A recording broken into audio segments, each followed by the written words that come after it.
Bulan Bahasa hanya satu momentum sebenarnya. Karena bagi saya, menulis atau mencintai bahasa atau mengembangkan bahasa tidak harus pada bulan bahasa ini. Itu hanya momentum ketika bulan bahasa 28 Oktober ada di sana, maka sebagai spirit gitu. Nah, sedangkan kami di Sastra Pinggiran juga sama, yaitu ingin ada momentum-momentum yang berkaitan dengan itu, kita usahakan untuk berpartisipasi, untuk mengembangkan, untuk menciptakan. Nah, kaitannya dengan ini, maka saya sendiri beranggapan dari sana, yaitu kita coba bahasa ibu ini adalah menjadi kedepannya tidak punah. Syukur bisa dikembangkan. Lalu kaitannya dengan bahasa nasional adalah bagian dari itu. Maka kita tetap melestarikan bahasa ibu dan mengembangkan bahasa Indonesia atau mempelajari bahasa internasional dan sebagainya itu. Tetap kita kuasai itu.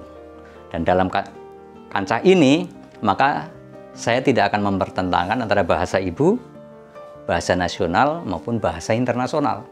Karena ini saling kait-mengkait, kayak gitu. Ya, saya berharap untuk semua sastrawan yang ada untuk menggiatkan, meramaikan literasi, terutama literasi di Indonesia kan masih kelihatannya kurang rame gitu. Kemudian saya harapkan juga siswa-siswa atau teman-teman saya satu Korwil itu bisa tertarik karena saya menulis, mereka jadi tertarik. Dan ternyata memang sudah terbukti ada 4 atau 5 guru yang tertarik ikut menulis dari keguritan dan sebagainya seperti itu. Kemarin juga pernah ikut lomba di SIP Publisher itu lomba keguritan dengan Ancas. Kami masuk 100 besar. 5 orang masuk 100 besar semua. Alhamdulillah seperti itu. Harapan saya juga nanti di samping guru juga murid pada meniru, Mas. Jadi gemar menulis lah begitu. Saya sebagai guru sejarah ingin siswa-siswa saya itu mengenal sejarah bangsanya. Karena orang yang tidak tahu tentang sejarah, dia sangat merugi. Makanya kita harus banyak-banyak belajar sejarah. Prinsipnya bahwa kita belajar sejarah agar kita menjadi bijaksana terhadap suatu peristiwa. We study history that we might be wise before the event.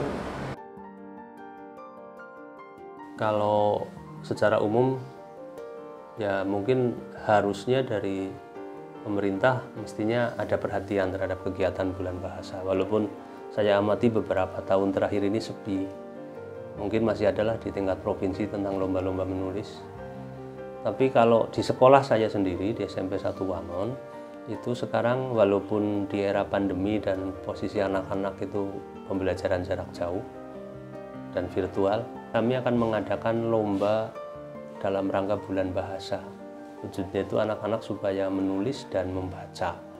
Salah satunya adalah membaca puisi, kemudian dikirim secara virtual, direkam dan dikirim ya maksudnya untuk diberi nilai. Jadi anak-anak dilatih untuk berkarya dan menghasilkan sesuatu.